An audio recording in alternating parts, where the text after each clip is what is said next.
France's right-wing political parties and far-right groups have accused President Emmanuel Macron of trying to build a totalitarian regime. As ironic as it sounds, Marine Le Pen and far-right media tycoon Vincent Bolloré have accused the French government of planning an Orwellian future. Yes, that's right.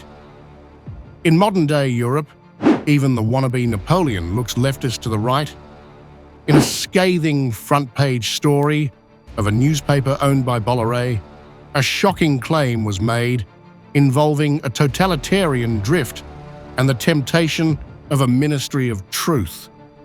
What's this about? One might wonder. Well, the Ministry of Truth is a direct reference to George Orwell's famous novel about a dystopian future.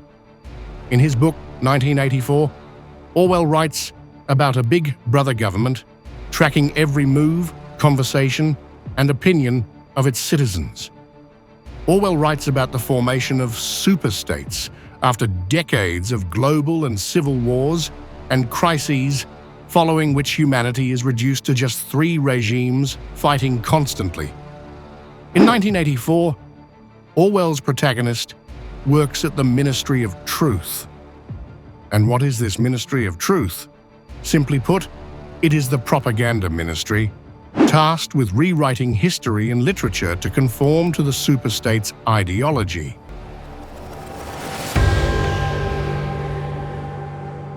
Le Pen and Bolloré's frustration seemingly stems from Macron's recent statements against the proliferation of fake news and disinformation.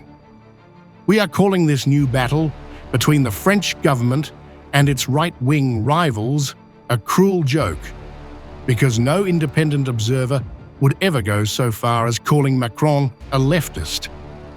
From cracking down on peaceful protesters to seeking to give himself emergency powers claiming a crisis, Macron has done it all.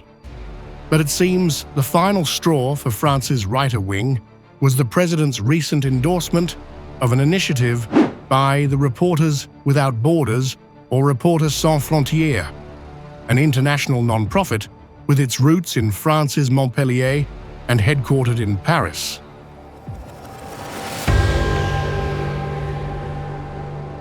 Macron pushed for an idea proposed by the RSF for the voluntary labeling of news outlets by actual media professionals in the hopes of maintaining some ethical standards. While Macron's right-wing political opponents pounced on the speech, their attacks were just a disinformation campaign. Vincent Bolloré's media entities went all out, accusing the French president of a totalitarian drift. But here's where it gets interesting. While Macron did seemingly endorse the RSF proposal, he went on to make it clear that the government itself could not be involved in the project.